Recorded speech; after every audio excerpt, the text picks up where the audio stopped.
Bueno, muy bien. Les voy a contar brevemente una historia. En el siglo XV, Francia estaba invadida por los ingleses, ¿no? Cuando no, usurpando territorios que no les corresponden, estaban en Francia, y había un rey que se llamaba Carlos VI de Valois, que era muy joven, a los 11 años creo que había sido entronizado, y en un principio su reinado fue bastante positivo. Le decían que el rey, el Carlos VI, era bien amado por el pueblo. La cuestión es que, con intrigas políticas en un país invadido, asesina una persona a una especie de cortesano que había sido de su padre y de él. Y este asesino huye de París y es recibido en Bretaña. Y ahí es recibido, y al rey esto le da mucha furia que haya pasado una cuestión así. Y quería hacer una expedición, decía, para capturar al asesino y para castigar al duque de Bretaña que le había dado asilo. Pero vieron que en esa época eran muy comunes las intoxicaciones alimentarias. Se supone retrospectivamente que se intoxica, tiene una intoxicación alimentaria. Las descripciones de los historiadores es que tuvo una fiebre muy intensa con convulsiones, y a partir de esa fiebre empieza a estar raro. ¿Qué era raro? Que no se vestía como se vestía habitualmente, y se utilizaba, parece ser que en esa época era como una falta grande para el rey vestirse como se vestían en Bohemia. Participaba de justas, ¿vieron las justas medievales, esas que se subían a caballos con lanzas y se enfrentaban, lo cual era un riesgo grande. Y dicen que empezó a decir cosas que no congeniaban con lo que él era habitualmente. Retrospectivamente, los médicos actuales consideran que es muy probable que lo que le pasó a Carlos VI fue que tuvo una fiebre tifoidea. ¿Vieron? Por infección, ¿por qué? ¿Qué organismo? ¿Qué microorganismo genera? Salmonella typhi. Exactamente. Y saben que la Salmonella typhi ya casi no se publica en el primer mundo, y bueno, y acá en Sudamérica tampoco, pero si uno se fija en publicaciones de África y de India, ven que la fiebre tifoidea puede tener como consecuencia manifestaciones en la conducta. Volvemos a lo anterior, estaba raro, pero logra convencer a sus tíos bajo mucha presión y muy estresado. Dicen los historiadores que él todavía no se había recuperado. Logra convencerlos para hacer la expedición a Bretaña, y parten en pleno verano, ¿no? Y sería un día fresco, dicen, comparado al día como en el que parte la expedición. Y cuando parte la expedición, dicen que por la mañana, mientras atravesaban el bosque de Mans, y como un hecho fortuito, aparece un vagabundo, una persona vestida con harapos, y le empieza a gritar al rey que regrese porque lo van a traicionar. Dice que los pajes que estaban con él, los cortesanos, no le dieron mucha atención, pero dice que durante media hora iba al lado del cortejo gritándole eso, hasta que lo corrieron. Algún observador notó que el rey empezó a temblar, ¿no? Como de miedo. El relato siguiente es que atraviesan el bosque de Mans y entran en una planicie al mediodía en agosto, cuando el calor era máximo, dicen, y cuentan los reportes que estaba vestido con un traje de terciopelo negro y un collar de perlas. Dice que sufrían las tropas y sufrían los caballos. Y en un momento el rey iba al paso con el caballo y llevaba un paje de custodio detrás y otro adelante. Ambos iban con casco de metal y el de atrás llevaba un estandarte, ¿no? Que es como una bandera, el estandarte real. Dice que del calor, probablemente, con un golpe de calor, el paje que está detrás se desvanece o se queda dormido, no se sabe bien, se le cae el estandarte, pega en la cabeza del paje que va adelante, y el rey se sobresalta, saca su espada y dice: a terminar con los traidores. Y empezó a atacar a su propia tropa. ¿De acuerdo? Son dos historiadores contemporáneos los que relatan esto. Ninguno de los dos es médico, los dos son monjes, los historiadores, por eso tiene mayor validez este reporte.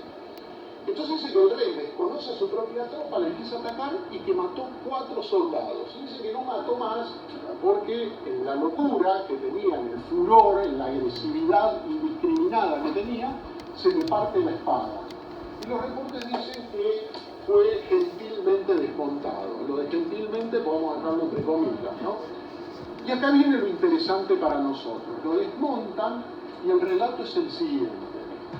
El rey estaba como congelado, la mirada fija, no emitía ningún tipo de palabra, estaba en mutismo completo.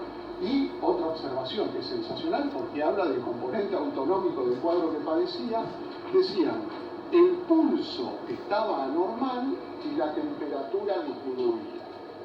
O sea, hace una observación de lo que ocurría con el sistema nervioso autónomo. Y esto es un poco lo que vamos a intentar hablar desde el punto de vista médico, lo que ocurrió. ¿Alguien por casualidad, vio la película El Rey de Netflix? Con este muchacho que hace de Willy Wonka ahora. Sí, ¿la viste? La película es muy buena y hay una parte, él hace de un rey inglés, es parte de una obra de Shakespeare basada en una obra real. El suegro, el futuro suegro de la película es este rey, Carlos VI. Y el guionista, muy bien asesorado, cuando se encuentran Enrique V y Carlos VI le dice, el sol es muy bueno, pero el exceso puede generar mucho mal. Luego de este episodio, ¿quieren saber qué pasó o seguimos con catatonía? Desesperados, sentían que el rey se moría, los ingleses disfrutaban de esa situación, de hecho dicen que iban como con sorna a dar prácticamente el pésame. Vieron que se dice que en la Edad Media prácticamente el médico, que es en líneas generales es cierto, el médico medieval europeo era un asno comparado por ejemplo a los árabes o a los judíos. Eran muy poco calificados. Se decía que en la Edad Media las personas rezaban y bueno, la providencia divina los salvaba. Bueno, en el caso que fuese un rey no, porque lo que hicieron llamaron al rey que era más conocido en ese momento en Francia, Michel de Jarsigny. Y era un hombre muy grande, los historiadores no lo querían, decían como todo médico podía pasar semanas comiendo de arriba, de favor, dice que era un tacaño, ¿no? Pero la cuestión es que llega el médico, lo ve y dice, esto se va a recuperar con reposo. Bueno, se lo lleva a un lugar específico y poco a poco el rey se fue recuperando. Cuando estaba recuperado, los tíos del rey, que eran los tutores o que manejaban en ese momento el poder en Francia, le dicen al médico que se quedara. Y el médico, yo creo que muy astutamente, porque él ya era viejo, que no estaba para vivir en la corte, que él quería volver a su lugar. Y se fue rápido, le dio unas monedas de oro, unos caballos y se fue. Al poco tiempo, para animarlo, organizan un baile, ¿no? Un baile en el cual se representaban a las fuerzas de la naturaleza. Escondidos, sus caras no se veían, los trajes eran de alfillera sobre brea. ¿Saben lo que es brea o alquitrán? Entonces dicen que eran 3 personas que estaban bailando de noche y estaban ahí el resto mirando. Dicen que era muy fácil saber quién era el rey por la forma desenfrenada en que se movía. En eso llega su hermano, totalmente alcoholizado, tengan en cuenta que en esa época no había electricidad, obviamente, y quería saber quién era cada uno, toma una antorcha, se acerca y los prende fuego a los 3. Los 2 compañeros del rey murieron incinerados y el rey, una sobrina de 15 años, lo cubre con una capa y lo salva. Pero a partir de ahí perdió su cordura y nunca más la recuperó. Tuvo una psicosis crónica con un delirio específico que no creo que se lo hayan nombrado dentro de los trastornos delirantes crónicos. Él estaba convencido que estaba hecho de vidrio, en un delirio en relación a eso. Cervantes toma esa idea y ahí viene el licenciado Vidriera, una persona que consideraba que estaba hecho de vidrio. Miguel de Cervantes lo toma. Pero bueno, saliendo, ¿no?, de este tema puntual, nosotros vamos a ver cómo se reacciona a veces motrizmente a situaciones de peligro extremo, a veces real, para lo que servía en un momento, y muchas veces imaginario. El trastorno catatónico es un trastorno psiquiátrico que se caracteriza por síntomas motores y de la conducta Lo fundamental es que hay alteraciones en la motricidad y en la conducta que afectan la capacidad de una persona para moverse, hablar y responder a su entorno. Primera cuestión que tienen que tener muy en claro. Cuando uno piensa en catatonía, ¿en qué piensa inmediatamente? Donde se queda quieto. Exactamente, en la inmovilidad. Cuidado, la catatonía puede ser inmóvil o puede ser, ya lo veremos, excitada o hiperkinética.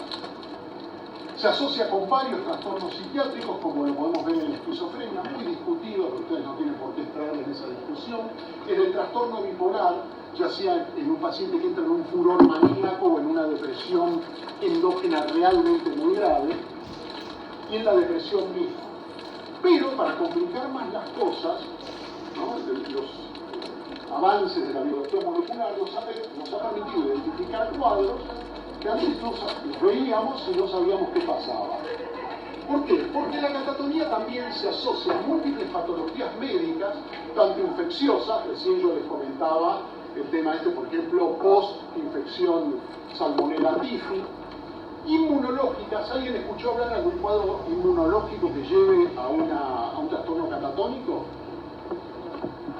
Hace 10 días vi acá, en el piso 11, sala 2, una paciente lúpica con un cuadro catatónico que respondió al tratamiento catatónico, pero que no se explica por otra causa que por una cerebritis lúpica que, además de la cerebritis en sí misma, estaba tratada con corticoides, ¿no? Y el cuadro quizá más típico, quizá no tan frecuente, pero que uno tiene que tener en cuenta cuando ve una catatonía, ¿no?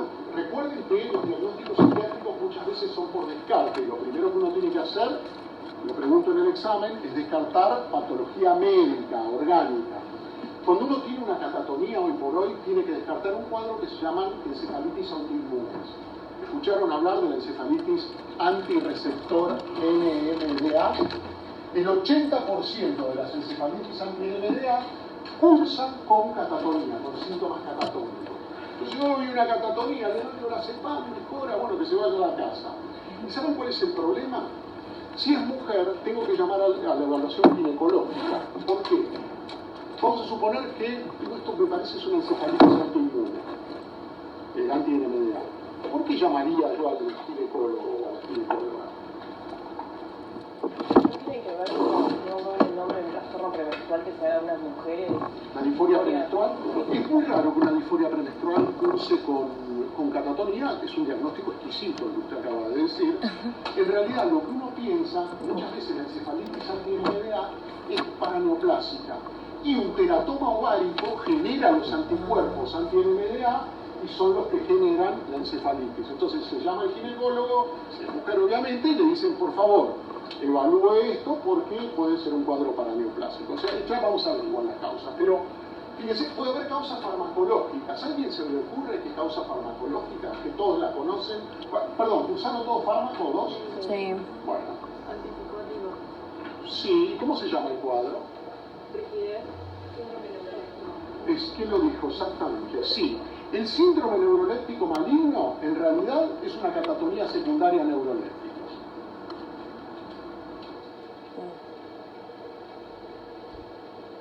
¿Qué ocurre, no? Es un paciente que es catatónico, o tiene un esbozo catatónico, o tiene una tendencia a ser catatónico, y entonces yo digo, no, este paciente es un psicótico, pasame 5 miligramos de haloperidol.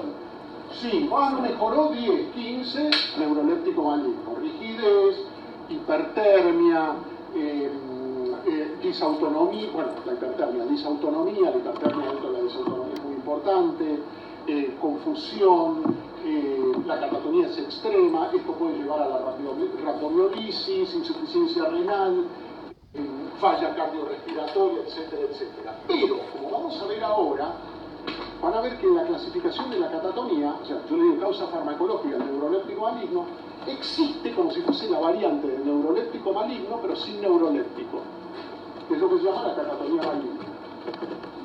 Entonces, ¿qué podríamos decir? El síndrome neuroléptico maligno es una catatonía que la malignizó iatrogénicamente el médico. Causas neurológicas. Bueno, las patologías neurológicas, un tumor, todo lo que asciende a nivel frontal puede generar un cuadro catatónico. ya sea un tumor, un absceso, una enfermedad degenerativa, lo podemos ver en demencia, lo podemos ver en distintos tipos de cuadros, el síndrome catatónico. Entonces, recuerden, puede tener una base puramente psiquiátrica, pero puede tener también una base como tal establecida de causa clínica. Bien, entonces, ¿qué es lo que ocurre con el paciente generalmente? Sin razón aparente, una persona puede volverse muda, congelarse durante minutos, horas, días, años. Quizá no lo sabemos del todo sin conciencia perceptible del mundo exterior, ¿no? Uno, después que el paciente catatónico sale del cuadro, uno le pregunta, ¿esto qué pasó? ¿Qué sentías en ese momento? La gran mayoría no sabe explicarlo bien. Un paciente bipolar me dijo que él sentía como que si la vida se le estuviese yendo paulatinamente, como si se estuviera muriendo, desvitalizando paulatinamente. Pero la realidad es muy discutido qué es lo que percibe subjetivamente el paciente cuando está en este cuadro. Una pregunta, doctor. ¿Ellos reconocen que estuvieron en ese cuadro o no se acuerdan de ese lapso? Por ejemplo, si están normales, entran en estado de catatonía, salen. ¿Se acuerdan de que están...? No hay una regla estricta. Algunos tienen como una conciencia de lo que les pasó, saben que les pasó algo, pero no tienen como un recuerdo claro de lo que ocurrió. A veces pasa también que la paciente sale del cuadro catatónico y un mes después dice, usted doctor se paró al lado mío y dijo qué rígida que estaba. Estaba escuchando perfectamente. Siempre tengan en cuenta, hay que cuidar la intimidad del paciente, eso es excediendo la catatonía. Hay que ser muy discreto cuando se está frente a los pacientes en cuanto a qué se dice y qué no se dice. Son pacientes que son insensibles al dolor, por lo cual podemos especular que hay alguna alteración en la transmisión de opioides endógenos. Y también podemos ver que las extremidades pueden permanecer en cualquier tipo de posición anormal, muchas veces. ¿Es frecuente este cuadro? No. ¿Está dentro de las enfermedades raras?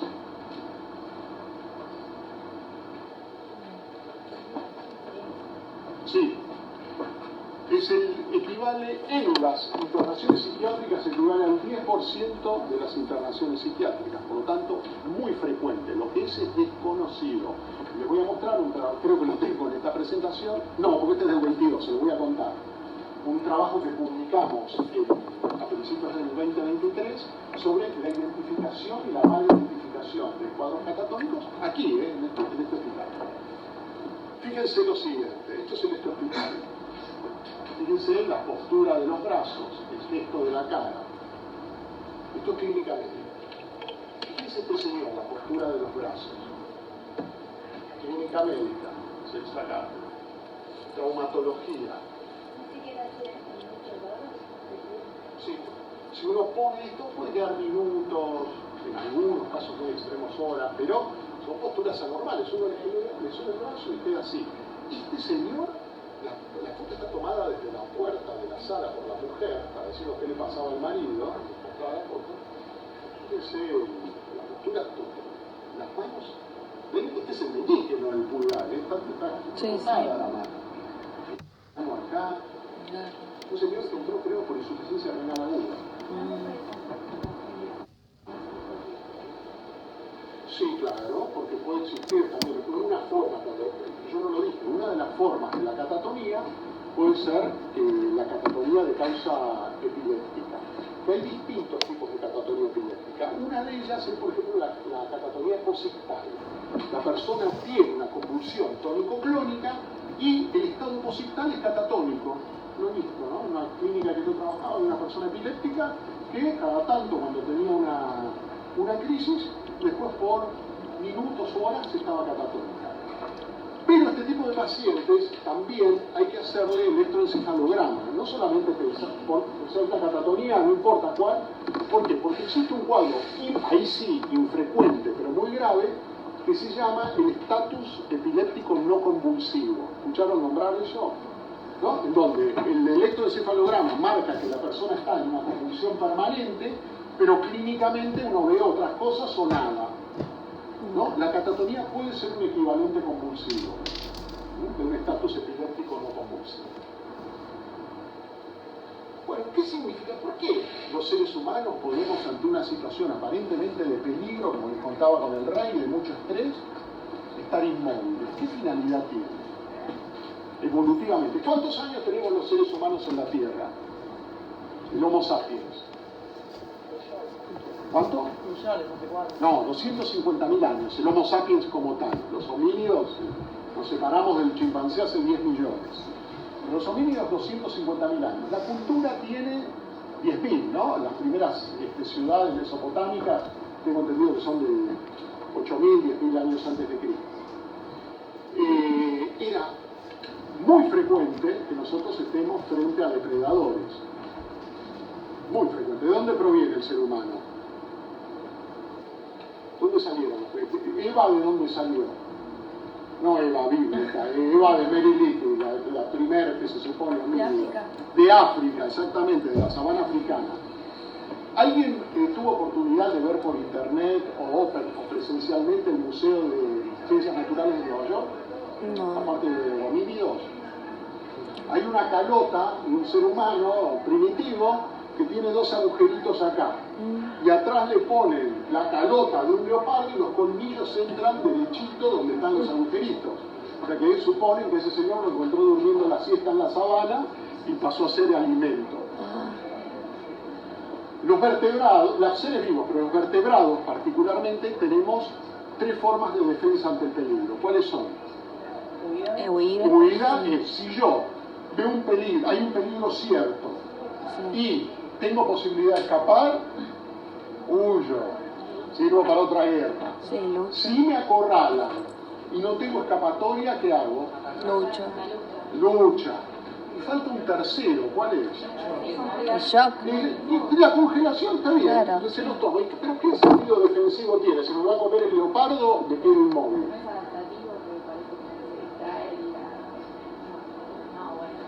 Lo que pasa es que me lo mostraron alumnos del año pasado, porque yo esto lo decía como un loro. ¿Por qué? Porque lo que yo decía es, me mostraron un TikTok. Buenísimo, espectacular. Lástima que lo perdí. Si alguien lo llega a recuperar, lo aceptaría con mucho gusto porque lo podría pasar acá. Yo decía, hay animales que no comen animales muertos de manera inmediata. Entonces, si ven que el otro está muerto, lo dejan. ¿Algo como lo del oso? Como el dicho del oso, que te tenés que acostar y quedarte quieto para que no te coma. Claro, exactamente. Pero los seres humanos también tenemos lo mismo. Lo que me mostraron los alumnos, que me pareció sensacional, era un leopardo que tenía un perro, había cazado un perro, un perrito chiquito. Entonces subía a un árbol, bajaba, lo tenía, demoraba la ingesta. En eso lo deja en el piso, sube al árbol y el perro salió a toda velocidad. O sea, la inmovilidad ante la muerte inminente tiene un sentido adaptativo y eso está grabado en nuestros genes. Ustedes podrán decir, sí, bueno, pero ¿qué posibilidades está que yo saliendo acá por Paraguay me ataque un león, un leopardo o algún depredador de ese tipo? Y la realidad es que las posibilidades son muy bajas, ¿no? Por no decir prácticamente nulas. Pero tengan en cuenta lo siguiente, que la cultura evoluciona a mucho mayor velocidad que nuestros genes. Entonces, esa conducta defensiva está ahí en nosotros y puede aparecer con mucha frecuencia. Y fíjense lo siguiente, si uno se fija en el reino animal, ante situaciones de peligro. Esto es una cabra, no sé si se ve bien. ¿No? Hicieron un ruido fuerte y cae con las piernas duras, parece que tiene rigor mortis. Esta es una hormiga, un pájaro, el que acá decía el compañero, ¿no? La comadreja. ¿Alguien tuvo oportunidad de ver cuando simulan? No. Es maravilloso, quedan totalmente inmóviles. Yo vi ante un ataque de un perro, ¿no? En la costa, se acercó el perro y se tiró, tenía un olor espantoso. El perro se acercó, se fue y de golpe levanta las orejitas y se va, pero completamente inmóvil. Una rana, ¿no? O sea, fíjense que es una conducta, la inmovilidad ante el peligro, una conducta muy conservada por la evolución, o sea, que tiene una utilidad, ¿no? Es una respuesta altamente conservada en la especie humana durante generaciones y, como decíamos recién, fue útil para hacer frente a situaciones muy diferentes de las que hoy estamos y que nos generan este tipo de cuadros. ¿Cómo hacemos el diagnóstico de catatonía? La verdad que no existe un acuerdo en cuántos signos son necesarios para hacer el diagnóstico de catatonía.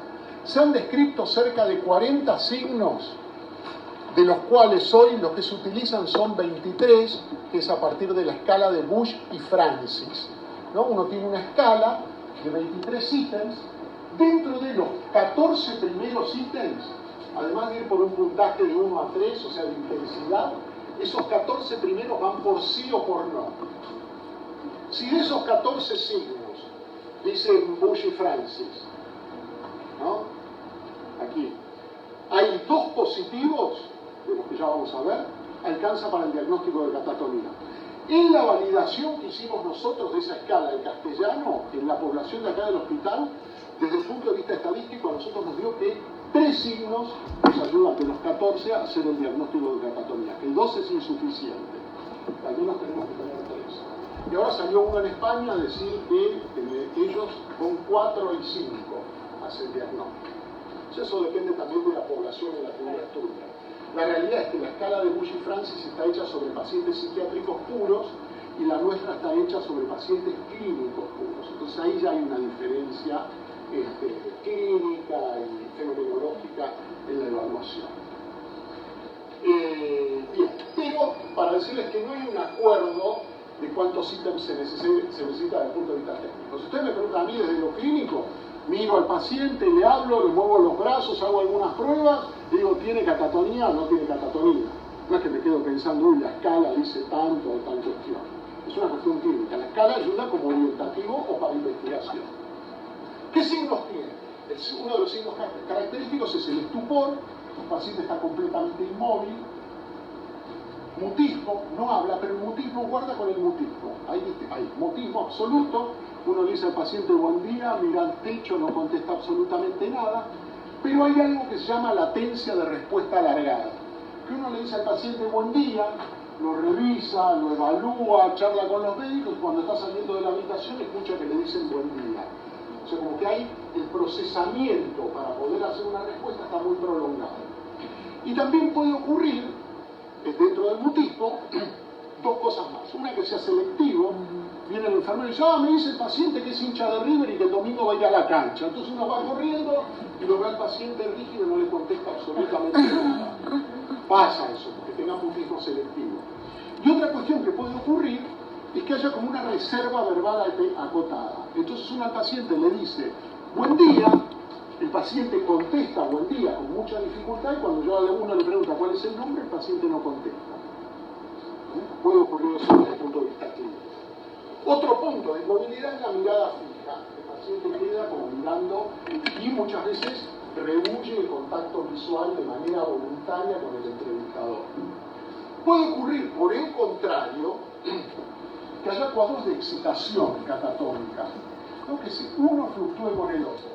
Por ejemplo, hace un tiempito atrás, unos meses atrás, no sé si ahora está internada acá, trajeron a una paciente catatónica que estaba en mutismo, tenía catalepsia, pero de golpe salía corriendo a toda velocidad en la guardia sin ningún propósito y después volvía.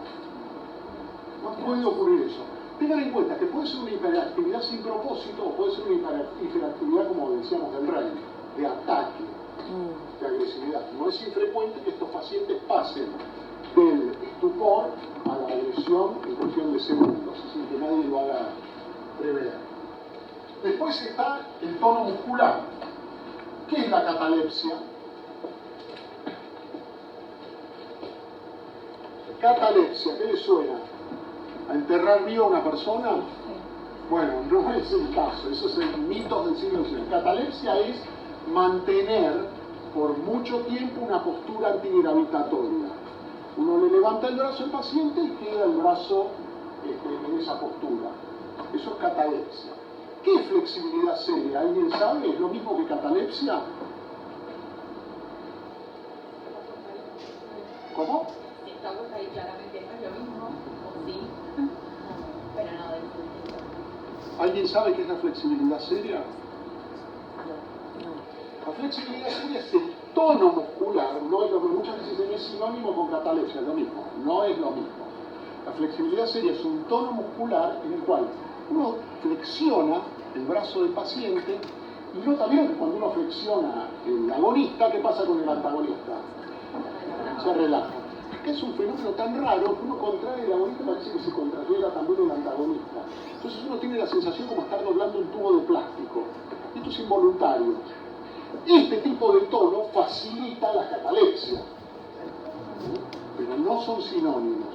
Y se cree como parte de la alteración del tono muscular. Y bueno, la rigidez, uno la nota, es fundamental este movimiento con los pacientes catatónicos. Uno les toma los brazos, los reflexiona.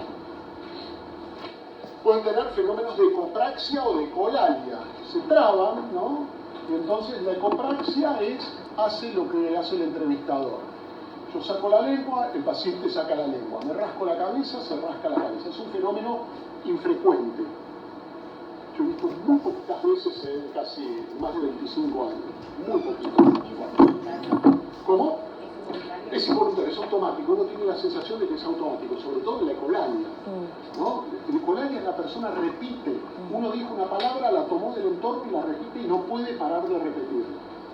No es que repite una vez cada cosa, sino que toma una palabra y la repite. Exacto. Por ejemplo, me pasó en el consultorio una cosa rarísima, en el consultorio uno no suele ver este tipo de cosas.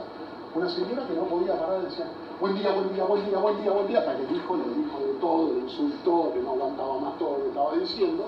Pero imagínense como repetir como un disco rayado, pero lo que se toma del entorno. Nos pasó hace muchos años con una paciente aquí internada que la paciente, el médico había dicho mucho cuidado con lo que se dice delante de la paciente. Entonces la traían de un estudio y el médico residente dice tiene ecolalia. Y la paciente entró a la sala diciendo tiene ecolalia, tiene ecolalia. No. Entonces lo sancionaron al residente. No. Después puede ocurrir lo que se llaman estereotipias. Las estereotipias tienen que ver con un movimiento repetitivo. Por ejemplo, esta paciente que yo le dije que vimos hace poco en la guardia, tenía una bufanda y hacía este movimiento permanentemente. Tocaba la bufanda. ¿Qué finalidad tiene eso? Ninguno, pero es repetitivo y no puede dejar de hacerlo. Eso se llaman estereotipias motoras, que tienen que, más allá del movimiento que hace, tiene que ver con la frecuencia con que lo manifiesta. Mientras que el manierismo no es lo mismo que estereotipias, el manierismo es la deformación de un movimiento. Por ejemplo, un paciente que veíamos en neurología, uno le mostraba la mano para darle la mano y el paciente hacía como un giro, se tocaba la cabeza, siempre el mismo ritual y recién después daba la mano. O sea, como que había deformado el movimiento. Eso no importa que lo haga 1 o 100 veces, con que lo haga una vez ya es un manierismo. Una consulta, ¿eso nos puede hablar de una actitud compulsiva más que algo compulsivo más que un compulsivo? Sí. Con P. Sí. Lo que pasa es que no sabemos qué ocurre. Hay un autor, que ya lo vamos a nombrar, que se llama Max Fink, que él dice que la catatonía y el trastorno obsesivo compulsivo tienen un pie en cada lado. Es mucho todavía lo que tenemos para develar, pero yo para fines prácticos y para una charla de grado diría que no, que tiene un componente más repetitivo y no ligado a lo ideativo. ¿Por qué? Porque lo compulsivo, ustedes ya vieron, ¿no? Trastorno obsesivo compulsivo. No. ¿Saben la diferencia que hay entre obsesión y compulsión? La obsesión es la siguiente. Yo estoy acá y digo, la idea obsesiva, tengo la mano sucia. Tengo la mano sucia, porque esta porquería, tengo la mano sucia, y eso me aumenta la ansiedad. Eso es la idea obsesiva. La compulsión es el acto que yo hago para bajar la ansiedad. ¿No? Ustedes estuvieron en la cuarta nota, así que esto yo... 10 veces. O sea. Bueno, ¿no? Lo hemos charlado de eso. Entonces, el acto que uno hace para tratar de neutralizar esa idea obsesiva es el acto compulsivo. Bien, barbituración. Muchos de ustedes, espero que hagan especialidades médicas como la gente, y van a hacer clínica, terapia intensiva, neonatología no van a ver esto. Pero aquellos que hagan clínica, gerontología, terapia, UCO, etc., van a acordarse de esto, de la verbigeración. La verbigeración es la repetición, como un disco rayado, de una palabra. No que captaron. Es el paciente que a la noche, cuando uno está de guardia, en la sala general empieza un paciente mayor, generalmente empieza mamá, mamá, mamá, mamá, no duerme nadie, Eso, la vermigeración, es la repetición automática de un término, ¿no? Es muy frecuente en personas mayores. ¿Cuál sería la diferencia con el Que el ecolalia la toma del entorno. Ah, del entorno. Y si le cambias el estímulo al de ecolalia, cambia la palabra. En cambio, al paciente que está mamá, le diga lo que le digas, sigue con el disco rayado. ¿Qué se puede hacer? O sea, si dura horas la refrigeración. Cambiar de profesión. Se hace lo que se puede. Bueno, es parte del arte de nuestra tarea, ¿no? Sí, pero ¿no hay alguna forma de calmarlo o es tan automático? Hay que ser muy cuidadoso el uso de psicofármacos en personas mayores, ¿no? Porque Sí. a veces con el objetivo de, en realidad, no se busca calmar al paciente, sino se busca calmar a la persona que lo aplica, ¿no? Porque no aguanta más la situación en la que está. Entonces hay que ser cauteloso. Porque digamos como que lo sufre más del entorno porque el paciente está teniendo... El paciente bien no la pasa, ¿no? En general está Claro. agitado, puede No. ser un cuadro incluso de delirio, ahora veremos también, pero bueno. Por dormir. Bien, otro cuadro, negativismo y obediencia automática. Por ejemplo, la paciente lúpica el otro día le decía dame la mano, corría el brazo. Mirame, miraba para el otro lado. ¿No? Como que hay una tendencia a hacer lo contrario de lo que uno intenta hacer. Y por otra parte, contrariamente, puede ser que haya obediencia automática. Hay una pregunta en la escala de Bush-Francis que uno le tiene que decir al paciente: usted saque la lengua que le voy a perforar la lengua con una aguja así de grande. Y el paciente, si tiene obediencia automática, saca la lengua. Obviamente nadie le perfora nada, nosotros esa pregunta tratamos de atenuarla, pero en el inglés original la evaluación es esa. Después puede ocurrir lo que es ambitendencia, o sea, fíjense que esto está todo dentro del área de la voluntad, de lo volitivo. La ambitendencia es uno al paciente le muestra la mano y le dice no me des la mano, ¿no? Y entonces el paciente uno ve cómo queda como a mitad de camino. No acepta la orden verbal o la acepta parcialmente, muestra la mano, no la da, pero queda a mitad de camino. Eso se llama ambitendencia. Después puedo tener un fenómeno que nos trae discusiones con los neurólogos que se llama la paratonía. La paratonía es, uno toma el brazo como si fuese a evaluar rueda dentada y lo abre a una velocidad y ve qué resistencia hay. Lo abre más rápido, más lento, más rápido, más lento. Cuando uno hace esto, en la medida en que uno extiende el brazo a mayor velocidad, de manera automática nota más resistencia. Eso es automático, se llama paratonía. Parte de la alteración, como tienen rigidez, también tienen la paratonía.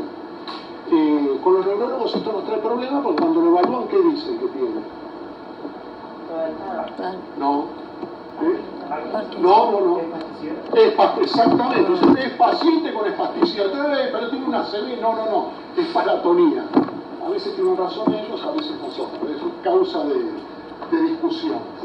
Y lo más temido de todo, de la catatonía, es la alteración del sistema nervioso autónomo.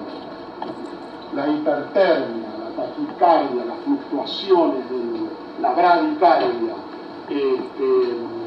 la rigidez, la transpiración copiosa, llevan potencialmente a la muerte del paciente. Recuerden que el síndrome neuroléptico maligno tiene aproximadamente, si no se lo detecta a tiempo, un 12% de mortalidad. Es un porcentaje, es 1 de cada 10. Por suerte, más infrecuente el neuroléptico maligno ahora, ¿por qué? Además la causa y toda evitar. Esa es una, ¿y por qué otra razón? Exactamente, ¿qué pasó con los fármacos? Claro. ¿Sabes que no combinaba? Exactamente, y los atípicos, ¿qué ventaja tendrían? Exacto, no dan tanto extrapiramidalismo, no aumentan la rigidez. Suponemos, se cree que de los antipsicóticos, si uno tiene que usar en catatonía, el más adecuado sería la olanzapina. ¿Por qué? Porque la olanzapina, más allá del bloqueo de 2, 5-HT2, M-alfa, que todos ustedes conocen, se cree que aumenta una sustancia que es una progestina, un derivado de la progesterona. ¿Dónde actúa en el cerebro la progesterona, los esteroides sexuales? ¿En qué receptor? ustedes conocen muy bien. Fármaco 2. Hay un receptor que tiene sitios alostéricos, en el cual es un ionóforo que entra en cloro. ¿Cómo se llama ese receptor? GABA, ¿no? GABA. El GABA tiene un sitio para el GABA, tiene un sitio para los barbitúricos, tiene un sitio para las benzodiazepinas, tiene un sitio para la piclotoxina y tiene un sitio para... ¿no se acuerdan? Para los esteroides. Entonces, de manera indirecta, cuando uno da olanzapina, estaría aumentando el tono GABAérgico. Formas clínicas, tenemos estuporosa o excitada.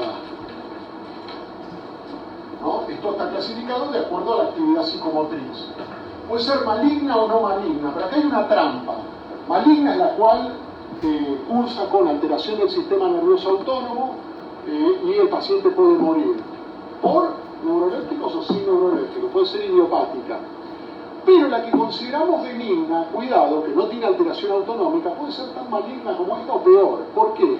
Porque ¿qué pasa si un paciente está en mutismo, no se alimenta, no se mueve, aunque su sistema nervioso autónomo funcione bien, durante 2 meses, 3 meses? Se muere de nutrición. Claro, puede morir por desnutrición, deshidratación, son pacientes de muy alto riesgo.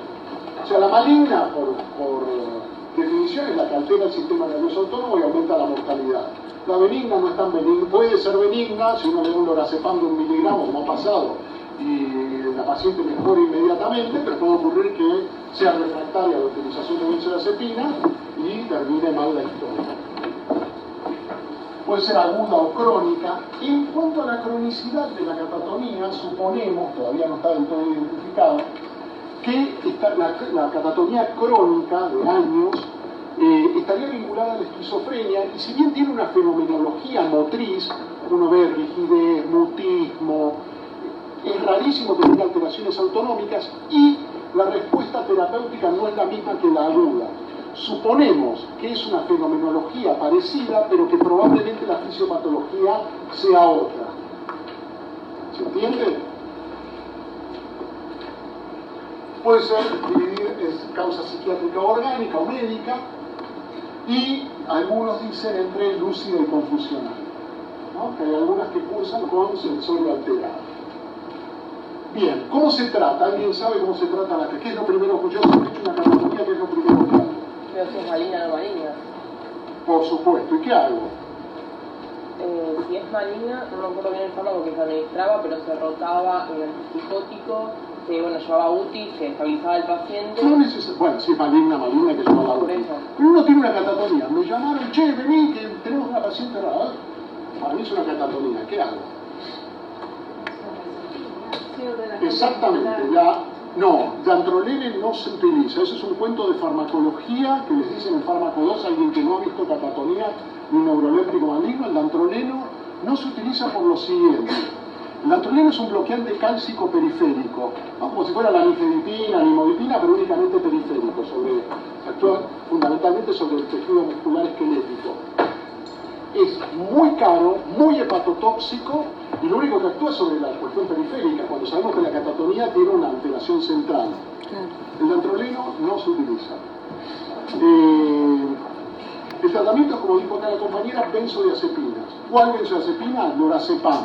¿Por qué vía intramuscular al principio?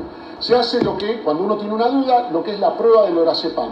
Se toma 1 o 2 miligramos de lorazepam, eso de acuerdo a la intensidad que uno ve, la práctica clínica y el tamaño del paciente, y intradeltoide le pasa 1 o 2 miligramos. Y espera media hora. Si uno es muy prolijo, le hace la escala de Bush-Francis antes de la aplicación del lorazepam y a la media hora. Si a la media hora el paciente mejoró, ya sabemos que el cuadro, independientemente de la etiología, es una catatonía. Pacientes que parecen que vuelven a la vida, ¿no? Yo los invitaría, vamos a traumatología, con el equipo que trabajamos en esto, y los enfermeros dicen, ahí viene Lázaro que revive los muertos. ¿Pero por qué? Porque el paciente mejora de manera súbita. No todos. Los de causa psiquiátrica hasta el 80% responden al lorazepam. Ya cuando hablamos de causa médica, el porcentaje va hacia abajo. Nosotros tenemos un porcentaje bastante menor de lo que hemos observado. Ahora se los voy a mostrar. Pero tengan en cuenta que se hace la prueba. Entonces el paciente mejoró. o no mejoró y no se durmió con el lorazepam, prueba dudosa, le aplico otro miligramo, otros 2 miligramos y ahí mejoró. En general, las dosis son muy variables y es parte del arte de la medicina. Hay pacientes que mejoran con 1 miligramo por día y pacientes que requieren 20 miligramos por día. La paciente, esta chica lúpica, estaba con 8 por día. Otra paciente lúpica estuvo con 12 o 14, le bajábamos a 13 y volvía a la catatonía. El problema es que cuando uno está interna, cuando el paciente está internado, uno aplica intramuscular, pero en el momento que hay que pasar por boca. Y no se sabe la equivalencia todavía, uno experimenta por boca la dosis que es efectiva. Una pregunta, ¿cuál es Sí, perdón. Sí, ¿cuándo es la recuperación y cuántos días después que el paciente cuando la hacemos? Bueno, la medicina lamentablemente no es matemática, es un arte. Depende de cada paciente. Es muy individual. Les repito, hay pacientes que con 1 miligramo vuelven, que no saben catatonía maligna, no sabían qué tenía, si era un herpes virus.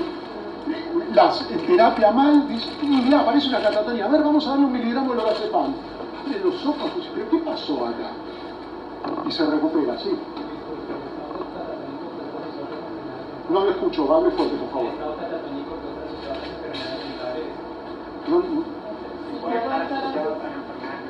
Usted llegó tarde. Sí. La esquizofrenia es discutido. Ya lo dije, usted llegó tarde. Después si quiere... Sí. ¿Con cuánto comenzaría tu vía oral? ¿Cuándo? ¿En qué momento? No, cantidad. Depende del paciente. Tratamos de hacer una dosis equivalente a la que tiene por parenteral. Lo que pasa es que a veces puede ser menos, porque sabemos que la eficacia de la absorción intestinal es menor que cuando uno inyecta, ¿no? Por cuestiones farmacocinéticas. Doctor, ¿y la dosis máxima cuál sería? Porque usted tiene una paciente con 1 miligramo que responde. La que sea necesaria para que responda. Si comenta que responda, ¿hay que seguir aumentando la dosis? Sí. Sí. El problema del lorazepam parenteral no es la droga en sí misma, porque ustedes conocen la farmacocinética del lorazepam. ¿Qué ventaja tiene sobre otras benzodiazepinas? Una sola etapa del metabolismo. Exactamente, va directamente a la glucuronización. La glucuronización es extrahepática, por lo tanto si el paciente tiene insuficiencia hepática, no hay problema. Y eso, el rango terapéutico es realmente muy amplio. En un paciente internado en otro lugar llegamos a 30 miligramos en terapia intensiva, una situación muy compleja, pero un paciente que veíamos con Urueña, los que estuvieron en cuarta cátedra, una situación muy compleja, pero suponíamos que la toxicidad no era por la droga, sino porque vieron que la base en la cual se pone el lorazepam es propilenglicol, es un alcohol, ¿no? Que puede ser tóxico. Entonces uno aplica mucho, es el excipiente el que da efecto adverso y no la sustancia activa. En la catatonía de causa médica se trata la causa médica. La paciente lúpica del otro día empezaron con ciclofosfamida, y además del lorazepam, y no me acuerdo de otro inmunomodulador, corticoides seguro tenía, pero los corticoides a veces empeoran el cuadro, pero bueno, se trata la causa médica. ¿Qué pasó? Tengo que reanimar ahí arriba, si no. ¿De acá? No sé si Ah, sí. No sé qué pasó. La fisiopatología, ¿qué es lo que suponemos? La fisiopatología y psiquiatría siempre va detrás de la eficacia terapéutica. O sea, primero se descubrió por serendipia. ¿Qué es serendipia? ¿Es por casualidad la serendipia? Estaba buscando otra cosa y no sé eso. Claro, pero te cuento, está bien lo que vos... Low battery, please charge. El ejemplo típico de serendipia es el hallazgo de Fleming de la penicilina.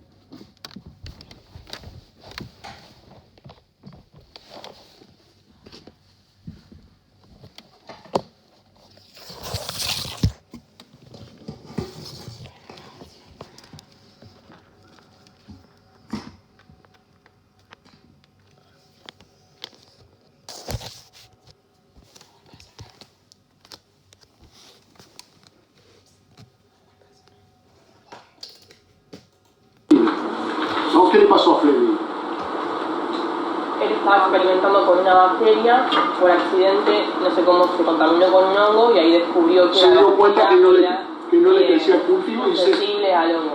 Claro. ¿Eso es casualidad? Les cuento lo siguiente, Universidad de La Plata, dicen que está escrito, 20 años antes de Fleming, un microbiólogo manda una nota al decanato diciendo, por favor, píntenme el laboratorio que está lleno de humedad y no me crecen los cultivos. No se da cuenta, ¿no? Por eso no es casualidad, está la genialidad del investigador que se da cuenta del hallazgo.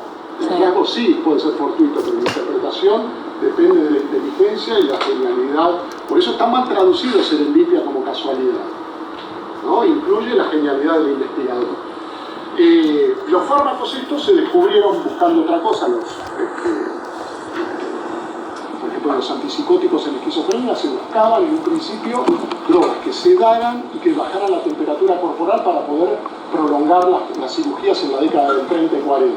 Y vieron que el paciente no se dormía, pero estaba tranquilo, lo que es el efecto neuroléptico. Y a dos señores, Adelaide y Deniker, se les ocurrió decir, bueno, ¿y si lo probamos con pacientes esquizofrénicos? Y fue un cambio de paradigma del tratamiento de la patología mental. El cambio, he conocido médicos que, incluso uno está vivo, Max Fink, el referente de catatonía, tiene 101 años, ¿no? Y está perfectamente lúcido. Y él dice que él estaba trabajando en una clínica en Estados Unidos cuando aparecen los neurolépticos en Europa. Y los norteamericanos siempre desprecian un poco lo que no proviene de ellos. Y dice que a su jefe lo invitan a una charla que daban Delay y Deniker sobre la clorpromacina. Y no quiso ir y lo mandó a él. Y dice que el viejo escuchó con total escepticismo y cuando se iba le dieron 1000 comprimidos de clorpromacina de regalo. Lo lleva a la clínica, se lo da al jefe, el jefe dice, haz lo que quieras con esto. Y en una época donde los pacientes psiquiátricos y esquizofrénicos prendían fuego el lugar, se agarraban a trompadas, todo era real, gritos, era trabajar en un ambiente psiquiátrico era realmente muy duro. Entonces le da al enfermero y le dice, dale a los pacientes 3 comprimidos de cada uno de estos y me olvidé, dice. Me di cuenta que esto funcionaba porque al tercer día viene la enfermera de la sala de al lado y dijo, doctor, deme lo mismo que le dio su enfermera para los pacientes. Dice, así fue realmente una revolución. Pero, les repito, sin saber qué era lo que ocurría. A posteriori, empezaron a analizar los efectos que provocaban la biología molecular y detectaron que bloqueaban los receptores dopaminérgicos. Pero es a posteriori del hallazgo y la utilización. Con esto ocurrió exactamente lo mismo. Se detectó, sobre todo en la década de los 80, Gregory Guiccioli, que el lorazepam mejoraba la catatonía. ¿Y qué hicieron entonces? ¿Qué buscaron? ¿Cuál era la alteración fisiopatológica? Exacto, que era que seguramente había un déficit en el GABA. Ya lo terminé, perfecto. Entonces, ¿qué pasó con esto? Sí, pensé que era la presentación un poco más larga, perdón. Entonces, empiezan a buscar un señor que se llama Georg Northoff, alemán, hace una tomografía de emisión de positrones en pacientes catatónicos, viendo qué pasaba con la ligadura de el GABA a su receptor. Y vieron que en la zona frontal derecha, sobre todo, había un marcado déficit de asociación del GABA a su receptor. Y que ese sería el déficit primario que lleva a desregulación, por ejemplo, de la transmisión glutamatérgica. También de la transmisión dopaminérgica, por eso las alteraciones en la motricidad. Y de hecho circuitos regulan, de acuerdo al grado de afectación que tenga el lóbulo frontal derecho, puede ir descendiendo y tomando circuitos más primitivos. Entonces, ¿qué pasa si una persona catatónica, la intensidad de la depresión GABAérgica es muy intensa y toma circuitos que van hacia abajo? ¿Qué circuito puede tomar? ¿Qué sistema puede tomar que compromete la vida de la persona? La respiración, el cardiovascular. Afecta circuitos sobre todo del hipotálamo. Entonces, al afectarse el hipotálamo se altera la temperatura, se altera la motilidad, se altera el ánimo. Y hay, además, ustedes saben muy bien, que hay los vertebrados, sobre todo los primates, tenemos, ¿cuántos vagos tenemos? Neumogástricos. 2. ¿Cuáles son las diferencias entre uno y otro? La de recorrido, sí. No, y de la fisiología. Uno es mielínico y el otro es amielínico. Uno proviene del núcleo ventral del vago y otro del dorsal del vago. El que es mielínico es más evolucionado filogenéticamente y es mucho más adaptativo. Por ejemplo, ustedes saben que reclutar el sistema nervioso simpático es costoso para el organismo, porque uno lo recluta en segundos y lo inactiva en horas o días. Hay una manera de aumentar la demanda metabólica sin activar el sistema nervioso simpático. Por ejemplo, si yo bloqueo el vago, ¿qué pasa con la frecuencia cardíaca? Aumenta. Aumenta. ¿Y por qué aumenta? No tiene esa regulación. Predomina. Exactamente, porque toma el comando el marcapasos natural. Entonces es un modo de aumentar la frecuencia cardíaca sin reclutar el sistema simpático. ¿Se entiende? Ahora, por el contrario, el que es amielínico es mucho más activo y es el que tiene los reptiles. Un reptil, un cocodrilo puede estar abajo del agua respirando a 4 latidos por minuto y de golpe lo activa con todo y salta del agua y uno no lo ve venir. Eso está en nosotros. El problema es que si toma el comando el vago amielínico, ¿qué es lo que nos pasa? Morimos por una bradiarritmia. Cuando dicen murió de susto, de un espanto, de lo que fuera, o personas que, sobre todo en desregulación dopaminérgica, en personas adictas a cocaína, por ejemplo, en periodos de mucha intoxicación, de golpe tienen como muerte súbita, es probable, y en las autopsias en general no se encuentra nada estructural. Sí se piensa que es porque toma el comando el vago amielínico. Se cree, esto tómenlo también dentro del plano hipotético, que las catatonías más graves que llevan a la muerte del paciente es porque se activa este tipo de sistema vagal. Bien, por último, lo tenía en el otro, pero para comentarles, nosotros hicimos un trabajo en el cual la hipótesis que planteamos era la siguiente. El DSM-5, ¿lo escucharon nombrar? Sí. Dice que para el diagnóstico catatónico de causa médica no se puede tener delirio, síndrome confusional. Entonces lo que nosotros hicimos fue lo siguiente: validamos la escala de catatonía, utilizamos una escala validada de delirium, fuimos por los distintos pisos de cirugía y de clínica y le preguntábamos a los jefes de sala y a los clínicos, o entrábamos en las historias clínicas, ¿qué paciente está confuso o encefalopático? Íbamos y le tomábamos la escala de delirium y de catatonía. Y la realidad es que nos encontramos con un 50% de delirium, o sea que estaban bien diagnosticados, pero nos encontramos con un 30% de pacientes que cumplían criterios de delirium y de catatonía. Por lo tanto, con que uno hubiese ocurrido, fueron 120 casos que evaluamos, con que uno hubiese ocurrido ya tira por la borda la hipótesis del DSM-5 que decía que o se tiene delirium o se tiene catatonía. Pero lo que encontramos también, ahora yo no podría decirles con detalle, pero con un 15% de pacientes catatónicos, puros, que habían sido diagnosticados como delirio. ¿Cuál es el problema que yo no les dije? Por suerte tengo esto. Si uno un paciente catatónico, sí se lo dije, si uno un paciente catatónico le da un antipsicótico, ¿qué pasa? Riesgo de neuroléptico maligno. Uno le tiene que dar una benzodiazepina. Ahora, si uno tiene un delirio, vamos a suponer excitado, ¿no? Este para mí es un delirio excitado. ¿Con qué se trata? Con antipsicóticos. Y si yo me confundo y pienso que es un delirio y es una catatonía, estoy haciendo iatrogenia, ¿se entiende? Sí. O sea, no es una cuestión de una discriminación, bueno, el DSM-5 dijo esto. Es fundamental discriminar cuando uno tiene una catatonía y cuando uno tiene un delirio, porque el diagnóstico no es el mismo. Ustedes pueden decir, prepará, tuviste casi un 30% de pacientes que cumplían con ambos criterios. Y en ese caso lo que nosotros hicimos, que fue la primera vez que se hizo, se utilizaron dosis muy bajas de lorazepam. Y encontramos una tasa de respuesta de muchísimo menor al 80% que habla Fink en sus pacientes psiquiátricos, pero hubo respuesta y no hubo empeoramiento. Ustedes saben, les deben haber dicho, que si un paciente con síndrome confusional le dan una benzodiazepina, ¿qué pasa? Empeora el paciente. Salvo, ¿qué cuadro? ¿Qué síndrome confusional se utilizan benzodiazepina? ¿Vieron delirio ya?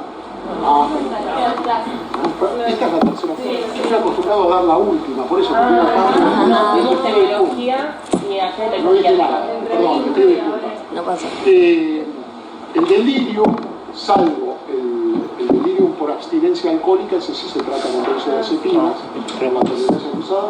El resto del delirio hiperactivo, excitado, se trata con neurolepticos. O sea que es una discriminación que no es fortuita. Hay que poder discriminar el delirio de la ¿No se puede dar un antipsicótico atípico en ese caso? ¿Cuál? Estás en duda. La olanzapina, que es No, la olanzapina no, porque si uno le da olanzapina a un paciente confusional le está dando un anticolinérgico. No sabes si es delirio o catatonia. Alguno que no Y sea. alguien lo tendrá que hacer más adelante. Nosotros creemos que no. Pero sí, bueno, la medicina avanza con esas observaciones. Claro, que tenemos un paciente que no podemos diferenciar a simple vista si una catatonia excitatoria o un delirio excitatorio, teníamos que elegir tratamiento. ¿Sí? Imagino que tampoco es fácil ver a un paciente en ese estado. Totalmente, sí. Durante la duda de una catatonia, cuando más Sí, cuando la catatonia está aquí, si llegas a ver un poquito de aumento de frecuencia cardíaca, que va hacia la taquicardia y eso, el problema es si el paciente viene con un depósito de contenedor, que nos pasó. Que vieron que duran 28 días. Así. Entonces, en esos casos, estamos con dudas e interpretamos por la benzodiazepina. Sí. Pero siempre cuando hay una catatonia preferible. Además, el delirio también va a responder en algún grado, ¿o no? ¿No? Peor. Ah, A nivel clínico, para el concepto de delirio, ¿hay algo que haya Perdón, soy sordo, no. a nivel clínico, más allá de los síntomas, el control catatónico, hay que diferenciarlo en delirante llevar un tratamiento equivocado. Un trastorno delirante crónico, dice usted. Claro, el catatónico, hay algo clínico que nos permita. Sí, claro, pero por supuesto, claro, la clínica de la catatonia uno lo ayuda a discriminar. El delirante es otra cosa. El delirio es una alteración, es una idea errónea que no es corregible con la argumentación lógica. Uno le dice, el licenciado Vidriera que le decía, vos no estás hecho de vidrio, ¿eh? El tipo estaba convencido por más que uno utilice el argumento que fuere. Bueno, muy bien, muchas gracias. Gracias.